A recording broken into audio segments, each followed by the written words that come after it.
Hey guys, this is Sam for Rizom-Lab, and in this RizomUV Basics video, we're going to be taking a closer look at geometry and seam selection. So let's move on over to RizomUV and begin. Okay, so the first thing we're going to need to do is load a model. So let's go to Files, Load, and we're going to choose the forward controls here.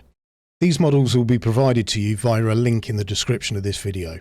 So, in the last video in this series, we looked at unwrapping single objects, but most of the time you'll be unwrapping models that are comprised of multiple objects, such as this model. When you have more than one object, we can use isolation to make it easier to work with your model. These tools are up here: Isolate, Hide, Show, and Auto. Before we go through these, I'd like to make you aware of this button up here that will allow us to make our 3D viewport full screen. So let's start with Auto and click it to enable it. I should stress that you must be in Edge mode in order for the Auto function to work. So now Auto is enabled, let's make an edge selection on one of our objects. So I'll click an edge here. You can see that the object that has our edge selection is now isolated. All other objects have been hidden. To unisolate this object, we can clear our selection by clicking in an empty space. Let's try that with a few other objects. Okay, let's turn Auto off and check out the Isolate tool. You'll notice that the Isolate button is currently greyed out, and that's because in order to press it we must be in island mode. So let's switch to island mode, select an object and press the Isolate button. Notice that once the object has been isolated, it is no longer selected. With nothing selected, we can press the Isolate button again to unisolate the object. There is a much better way to isolate that doesn't require us to be in island mode. So I'm going to switch back to edge mode. And if we hover our cursor over the Isolate button, we can see that the shortcut for this is I. So I'm going to hover my cursor over the object I want to isolate and press the I key. To unisolate, I just need to hover the cursor over an empty space and press I again. Let's move on to the Hide button up here. Much like the Isolate button, this is greyed out unless we are in island mode. But again, we can use the shortcut for it, which is H, in any mode. So I'm going to hover my cursor over my object that I wish to hide and press H. Now that object has been hidden. It's important to understand that Isolate works independently from Hide. So if I now isolate an object from these unhidden objects, unisolating will return me to these unhidden objects. If we now want to show all objects, we can press the Show button up here, or its shortcut Y. Now you understand how to isolate and show your objects, so let's move on to seam selection. Okay, so we're going to use this long arm here, so let's isolate it by hovering over and pressing I. The most common way to select seams is a loop selection. We can do this by double clicking an edge. So I'm just going to zoom in here and I'm going to double click this edge here. Notice how the selection stops at this point with 3 edges attached. This is called a pole. We also have another pole at the other end of our selection. So if you have a look over here, there's another pole. So to continue this selection, I can hold my Add key, which in my case is Shift, and double click to add to my selection. I should remind you at this point that your Add key may differ from mine, depending on what control layout you're using. And if I go up here and open the contextual help, you can see a list of your commands. So Add Select for me is Shift left mouse button. So just check here and you'll see what yours is. If you're wondering what control scheme you're using, you can go to Edit, Keyboard Mouse, and then check this mouse preset. Mine is set to C4D because I'm a Cinema 4D user. Okay, so I'm going to continue adding to my selection. Holding Shift, double click, and we get another loop. That covers adding to our selection, but what about subtracting from a selection? Well, in my case, with my control scheme, I can do this by holding Control and double clicking. And that loop has been deselected. There is actually another way to make loop selections. So I'm going to clear this selection and zoom into these three edges here. So I'm going to select this edge and then I'm going to shift click this and shift click this to add. Then go up to our select menu and come down to select loops. You can see that the command for this, the shortcut, is Alt X. So I'm going to use that. Alt X. And you can see that these edges have been extended out into their loops. So I'm going to clear this selection. We have even more control over loop selections by using the edge loop settings. These can be found in the select tool attribute. So if we press the select tool button here, we can see these attributes on the right. So let's start with stop at sharp angle and enable this. And let's zoom out slightly and select a loop. I'm going to double click here. You may notice that this is the same as it being disabled, and this is because of the angle setting. It's currently set to 180 degrees. So let's set this to 20, clear our selection, and then double click to select it again. You'll notice that the selection is limited because the angle between the last selected edge and the next edge is greater than this 20 degrees. The same is true for the other end of this selection too. The angle between this last selected edge and this edge here is more than the 20 degree threshold. So let's increase this to 30 degrees. And again, we'll clear our selection and double click on this edge again. You can see that down this end, this time it's gone further by these two edges, but it stops here because this edge is greater than 30 degrees. So let's disable stop at sharp angle and move on to limit length, and we'll clear this selection. With limit length, we can specify how many edges are selected within a loop selection. So this max edge count is currently set to 10. I'm going to change this to 2 to make things very obvious. And we are going to zoom in on our edge again and double click it. As you can see, we have 2 edges selected either side of the edge that we double clicked on. So we double clicked here and we have 1, 2, and the other side of this edge that we selected, we have 1, 2. If I increase this to 3 and make that selection again, you can see that we have 1, 2, 3 and 1, 2, 3 either side of the selected edge. So let's clear our selection again and disable limit length. Our next setting here is geometric. For now, I'm going to leave this off and select our loop again. So let's zoom in here, double click on our edge as before.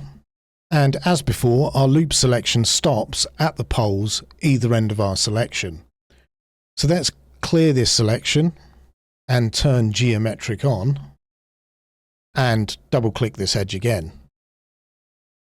You can see that with geometric enabled, loop selections are forced through poles. If we take a look around the back here, we can see another pole that this loop was forced through, even though edge flow isn't obvious. Let's demonstrate this with another part of the model. So clear selection, we'll unisolate this, and we'll choose this, this knurling part here. So as you can see, there's a lot of complex poles going on here. So with geometric off, if I was to select this edge, that's as far as this selection goes. But with geometric turned on, it's forced through every single one of these poles until it hits the edge. Okay, let's clear our selection and turn geometric off. The next setting is called stop at selection. This setting is actually on by default, but for the purposes of showing you what it does, let's turn it off. I'm going to isolate this part again, and we're going to zoom in up here, and I'm going to make a loop selection here. I'm also going to do this on the other side, and then I'm going to make a loop selection across here. Now you'll notice that this selection stops at this pole here. It goes through these selections and stops at this pole here. So let's undo that and turn on stop at selection. I'm going to add the same loop again, but notice this time that this new selection stops at the borders of the previous selections. This is what stop at selection does. Okay, for the next tool, I'm actually going to load a different model. So let's go to Files, Load. We don't want to save this, and we'll load geometric.fbx. This model is quite different from the one we were just using. This model is all triangles, which means a lot of poles and zero edge flow. If we try to select a loop, we are going nowhere fast because of the amount of poles. So let's try doing that. I'm just going to choose this edge here, double click, and that is the loop. We can try somewhere else, and again, it's a single edge. Even if we enable geometric, our selection is going to be unhelpful because of the undefined edge flow. So let's turn on geometric and double click another edge.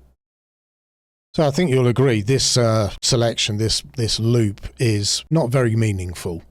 So let's turn off geometric and clear our selection. So how can we make meaningful selections on a model like this? Well, one way is to use the shortest path tool. So if I select an edge and then hold down Control and Shift keys, again, this may be different for you depending on your control scheme, I can now move the cursor to my desired destination and get a preview of my path. When I'm happy, I can just click and it's selected. I can even add to this selection by holding Shift to add and clicking an edge, and then holding Control and Shift and setting a path again. Click. Okay, I'm going to switch back to our other model now to show you something else related to this tool. So let's go Files, Load,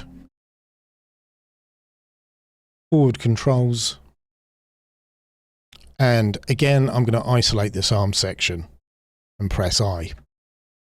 As we've just seen, you can select an edge, hold Control and Shift and see a preview of the shortest path before selecting it. But we can actually change this preview. If we look here in the Select Tool attributes, you'll find a section called Preview For. It is currently set to shortest path, so let's change this to Edge Loop. Now, when we hold Control and Shift in the viewport, we get a preview of loop selections instead of shortest path. And there we can see loops being highlighted. I personally prefer to leave this preview on shortest path because it's easier to see loops in your model and they are easy to select by double clicking. So I'm going to turn this back to shortest path. Okay, let's talk about Polygon Selection. So I'm going to switch over to Polygon mode. I'm also going to unisolate everything and I'm going to choose this back arm piece here and press I to isolate. So to select a single polygon, we can just click. We can click and drag to select multiple polygons. I should point out the different marquee tools here. I'm currently using rectangle, but there's an assortment of lasso tools and a circle tool. We can also add to this selection by holding Shift and then dragging to select. And we can also deselect by holding Control and dragging. Let's clear that. We can also select Polygon Loops in Polygon mode. So if I zoom in here and double click on this edge, it will actually select a loop of polygons. And if I was to do the same thing with this edge here, it would select this loop of polygons. Something else we can do, if I select this single polygon here, we can grow and shrink our selection by using the plus and minus keys on the numpad. So I'm currently hitting the plus key, and now I'm going to hit the minus key to shrink. If you don't have a numpad on your keyboard, you can use these buttons up here too. So this is the grow button, and the one next to it here is the shrink button. You can also convert a polygon selection into an edge selection. So I'm going to select a bunch of polygons here, and then I'm going to switch to edge mode. And then I can press this button here to convert our polygon selection into an edge selection. With that said, you can actually make cuts in polygon mode too. So if I go back to polygon mode, you'll see our selection is still here. And if I press the shortcut for cut, which is C, and then clear my selection, you can see that we've got a cut from those selected polygons. Let's undo this. Another fantastic way to select in polygon mode is the magic wand tool, and you can see that here.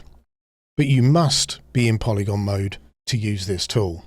It has two modes, planar and curved. So let's start with planar first and enable that.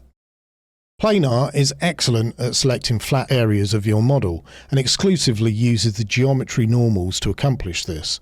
The first thing you'll notice is this blue curve over my cursor. This is a visual indicator of the max angle setting. So let's change this setting to something more severe. It's currently set to 20. Let's change this to 60, press enter, and you can see that this curve now is much more severe. I'm actually going to turn this indicator off as I find it a little distracting. So we can do that by pressing this eye icon here, and I'm going to return our max setting to 20.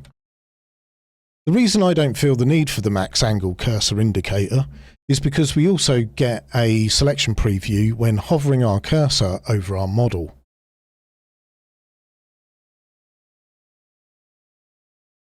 So I'm going to make a selection here and a selection here. Hold Shift, click.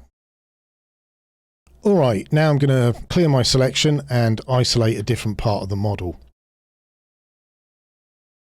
Notice that when we hover over this object, we can use planar to select curved objects too, depending on our max angle setting. If I change this value to 10 degrees, you'll see that only one row of polygons are highlighted because of the defined max angle threshold. Okay, let's switch over to the curved mode. As the name suggests, curved mode is much more suitable for selecting curved surfaces. It's different from the planar option in that it uses a different algorithm for selection, and by default it uses vertex normals, also known as shading normals, for selection. This part of the model here doesn't actually have any breaks in its shading normals. I can show this by hovering the cursor over the model with the current max angle of 9, and you can see the entire object is being highlighted. And even if I lower the max angle to say 1, the entire object is still being highlighted at this setting too. So I'm going to crank my max angle up to 180, and you'll see why in a minute. And I'm going to isolate a different part of the model. So I'm going to press I in an empty space to unisolate, and I'm going to isolate this part here. The reason I've chosen this part is because I know this part of the model has breaks in its shading normals. Okay, so with this object and this max angle setting, as before, the entire object is being highlighted. So now I'm going to lower the max angle to 35 degrees. Okay, so there's a few things to talk about here. Firstly, you'll notice these pink edges.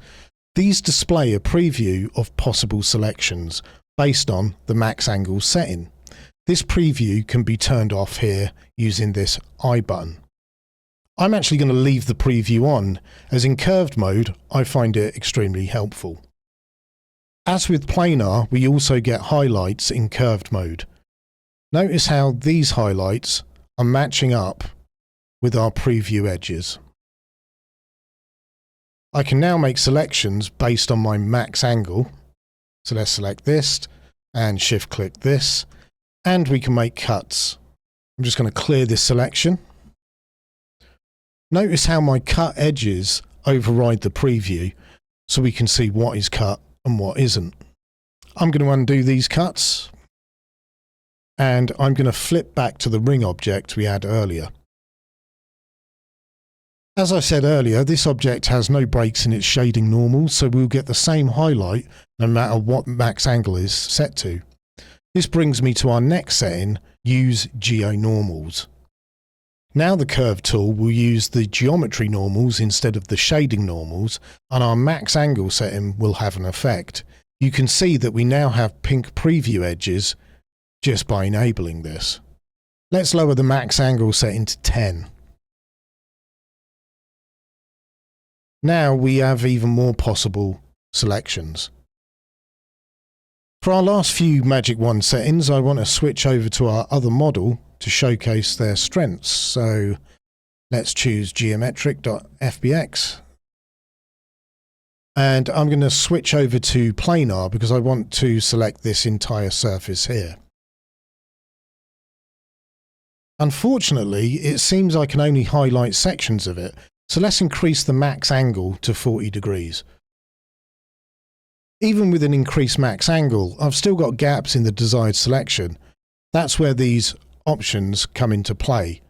So let's drop down these options here, and we have smooth out and fill gaps. So let's start with smooth out and set this to 1. This is already given us better coverage, but we still have some holes in our selection. This is where fill gaps can help. So let's set this to 60. Now we have near total coverage of this surface, if we find the right spot. And if we needed to, we can add to the selection by holding Shift and selecting again. This is how the Magic Wand tool can make short work of polygon selections, and how the extra options can help with noisy meshes like this one. So you should be armed with the basics for everything you need for geometry and seam selection in RizomUV. I hope you enjoyed the video, and I'll see you in the next one. If you enjoyed our video, please like and subscribe, and hit the notification bell for video updates. You can check us out on social media, Discord, and our website, links in the description. And if you're looking for more RizomUV content, you can choose one of these videos on screen. That's it. Thanks for watching. Bye bye.